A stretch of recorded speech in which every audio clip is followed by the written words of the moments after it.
कल एक कथावाचक का वीडियो देखा जिसमें वो कह रहे हैं कि सुंदरकांड का पाठ अकेले का नहीं करना चाहिए। बोले तुलसीदास जी ने पूरी पारायण लिखी है तो पूरी पारायण का पाठ करिए, सुंदरकांड अकेले का पाठ मत करिए। मैं पिछले 10 साल से कह रहा हूं कि सुंदरकांड का पाठ मत करिए। इसके पीछे उन्होंने तर्क दिया है कि तुलसीदास जी ने पूरी पारायण जो लिखी है रामचरितमानस, उसका पूरे का पाठ करिए, चाहे आप अखंड रामायण के रूप में पढ़िए उसको या मास पारायण के रूप में पढ़िए। ये सुनने के बाद थोड़ा दुख हुआ कि ये जो कथावाचक हैं ये व्यासपीठ पे बैठकर कुछ भी कैसे कह देते हैं। उसके पीछे का भाव काहे नहीं समझते ये लोग। क्या व्यासपीठ पे बैठने के बाद आप भगवान हो जाते हैं कि आपकी कही हर वाणी सत्य होती है? ये अहंकार आपको कहीं ना कहीं दुखदाई होगा। माना कि आपको धर्मों का, शास्त्रों का पढ़कर ज्ञान आम मनुष्य से ज़्यादा है, लेकिन इसका मतलब ये बिल्कुल भी नहीं है कि आप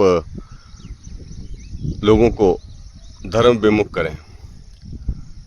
अगर इस कसौटी पे कसा जाए इनके तर्क को कि उन्होंने पूरी रामचरितमानस लिखी है इसलिए इसमें से आप एक कांड को मत पढ़ो।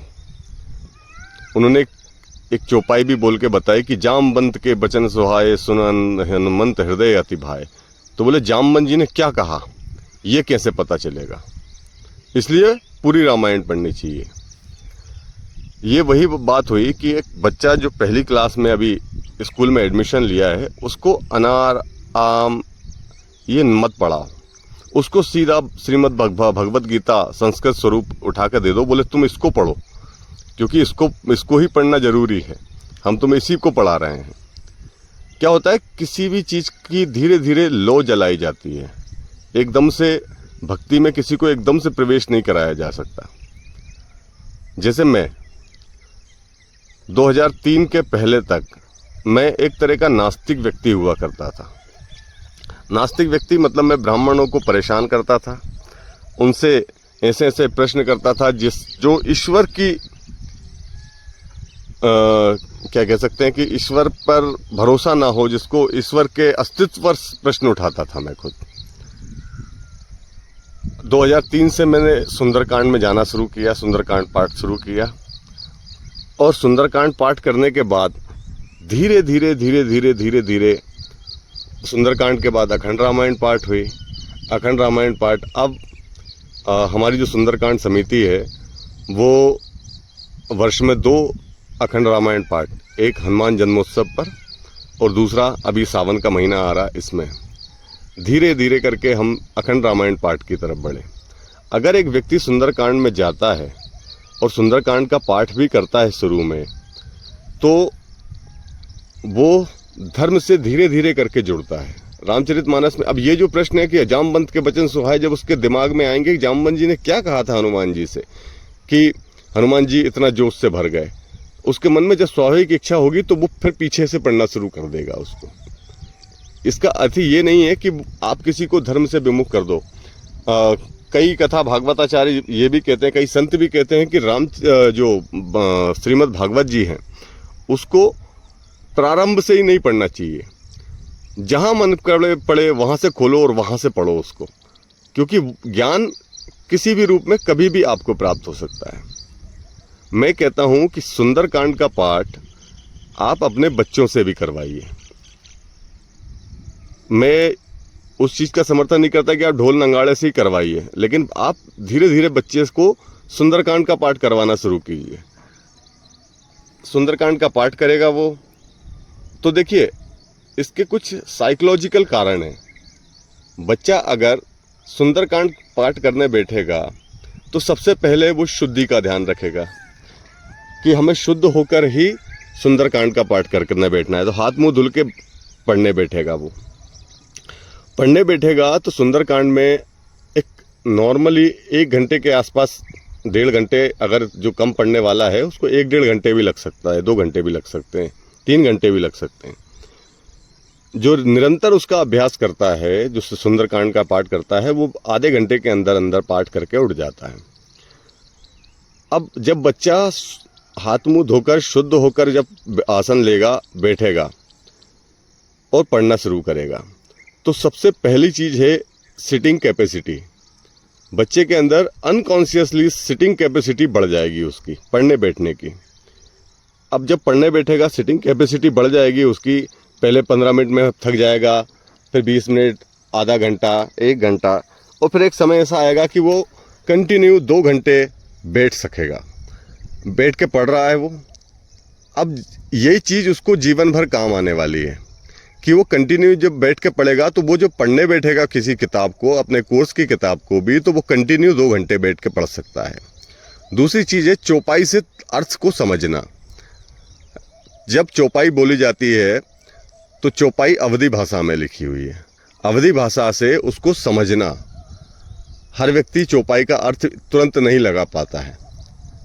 जैसे आपने कह दिया कि जामवंत के बचन सुहाए, तो जामवंत के बचन सुहाए मतलब जामवंत जी ने जो हनुमान जी से कहा वो उनको भा गए उनके वो शब्द। तो ये शब्दों को वो पकड़ना सीखेगा और जल्दी से पढ़ते पढ़ते उसका भाव ग्रहण करना सीखेगा। तो ठीक ऐसे ही जब वो पुस्तक को पढ़ेगा, अपनी कोर्स की पुस्तक को पढ़ेगा, तो पढ़ते पढ़ते स्पीड में पढ़ेगा, स्पीड में पढ़ते पढ़ते भी उस चीज़ को वो अपने दिमाग में उतारना शुरू कर देगा। तीसरी चीज़ ये है कि जब हनुमान चालीसा या हम सुंदरकांड का पाठ करते हैं, तो सुंदरकांड अपने आप में ही एक पूरे जीवन को जीने की कला सिखा देता है। दूसरे कांडों के बारे में ये नहीं कहूँगा कि दूसरे कांड हमें जीवन जीने की कला नहीं सिखाते, लेकिन सुंदरकांड हम और आपको बिल्कुल जीवन का में हर कठिनाई का कैसे सामना करना है, किस प्रकार उसका उपयोग करना है बुद्धि का, वो हमें सिखाता है। चलिए सुंदरकांड के संक्षिप्त उस पर चलते हैं कि जामवंत के बचन सुहाए, सुन हनुमंत हृदय हतिवाई, जब लगी मोई परख तुम घाई, सही दो कंद मूल फल खाए। हनुमान जी चल दिए, चले यानी जब राम काज को करने के लिए चले तो पूरे जोश के साथ अपने मुख में श्री राम जी का नाम भजते हुए वो चल दिए। अब जैसे चले तो सबसे पहले उनके सामने जो समस्या आई वो क्या थी? सुरसा नाम अहिन की माता, सुरसा जो थी वो आई। और सुरसा का रूप का वर्णन कितना अद्भुत है कि सुरसा को बल से नहीं जीता जा सकता। यहाँ पे हमको और आपको भी ये शिक्षा मिलती है कि जब हम कोई कार्य प्रारंभ करते हैं, कोई व्यापार प्रारंभ करते हैं, कोई रोजगार प्रारंभ करते हैं, तो जो हमें सबसे पहली कठिनाई मिलेगी, उस कठिनाई को बल से पार करने की कोशिश मत करिएगा, वो बुद्धि लगाने के योग्य है।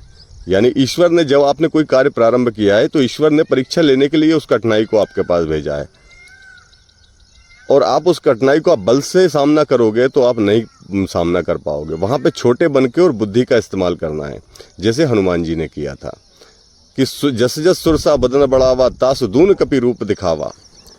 कि जैसे जैसे सुरसा अपना मुंह बढ़ाती जाती थी, वैसे ही हनुमान जी भी अपना रूप दुगना करते जाते थे।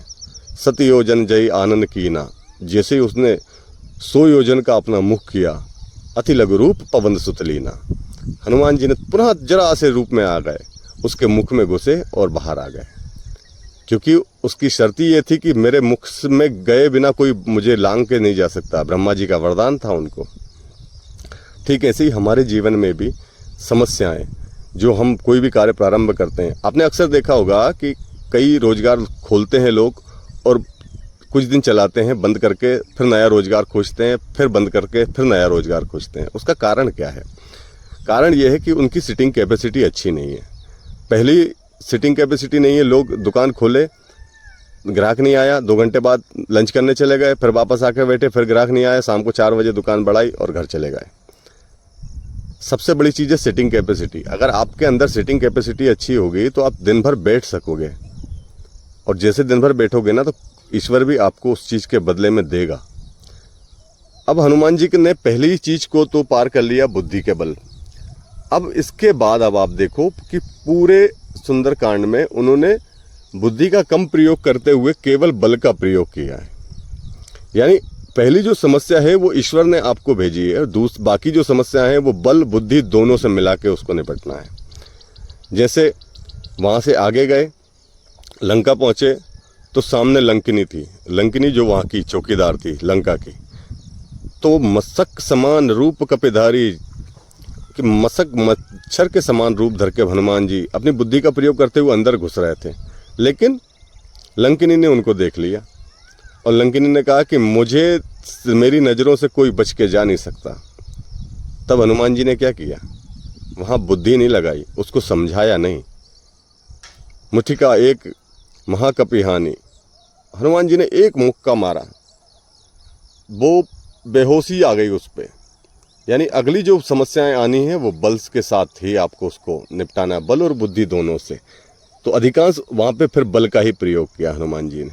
इसके बाद लंका में प्रवेश कर गए, चारों तरफ माता सीता की खोज की। वहाँ पर भी उन्होंने एक विभीषण का घर देख लिया। विभीषण से बल से नहीं मिले, बुद्धि से नहीं मिले, वहाँ भक्ति से मिले। बाकी समय हनुमान जी ने केवल बल का प्रयोग किया है। बुद्धि का प्रयोग, वाक चातुर्य का प्रयोग, दुश्मन से किस प्रकार प्रेम से बोला जाता है कि वो रावण हनुमान जी को शठ, बानर सब कुछ कहता रहा, लेकिन उन्होंने कभी उसको अपशब्द नहीं कहे। ये होता है ज्ञानी की पहचान। इसमें ज़्यादा और विस्तार से समझने के लिए आपको पहले सुंदरकांड का पाठ करना होगा। सुंदरकांड का पाठ गा बजा के, दूसरों को बुला के, उससे पाठ करने का नहीं कह रहा हूँ मैं। पाठ करना है स्वयं को। आप स्वयं पाठ करिए, किसी को बुलाने की ज़रूरत नहीं है। लेकिन सुंदरकांड का पाठ जब आप करोगे तो आपके मन में नए नए प्रश्न उठेंगे, हनुमान जी की असीम शक्तियों का पता चलेगा। और हनुमान जी की असीम शक्तियाँ क्या है, हमारे अंदर भी असीम शक्तियाँ हैं। उनके लिए केवल हमें जामवंत चाहिए जो हमें हमारी शक्तियों का आभास करा सके। हमें अपने आसपास जामवंत को खोजना है।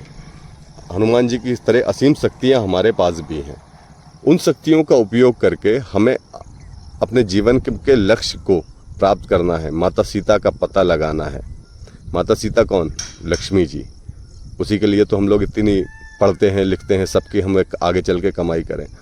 तो सुंदरकांड का पाठ कीजिए, किसी के बहकावे में मत आइए सुन कि हम ये नहीं करेंगे, आप इसने कह दिया इसलिए हम सुंदरकांड का पाठ नहीं करेंगे, उस फलाने गुरु ने कहा इसलिए।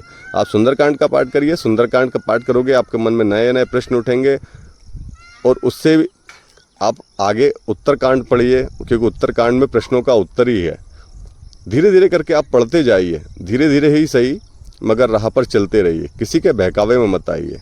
जो पढ़ना है वो पढ़िए। भक्ति का जो मार्ग है, भक्ति का मार्ग ये नहीं सिखाता है कि एक विधिवत पूजा करो, क्योंकि हमने भगवान को उन लोगों को से मिलते हुए ज़्यादा देखा है जो बिना भक्ति के भी उनकी सच्चे मन से, भाव से उनको भजते हैं। सीताराम।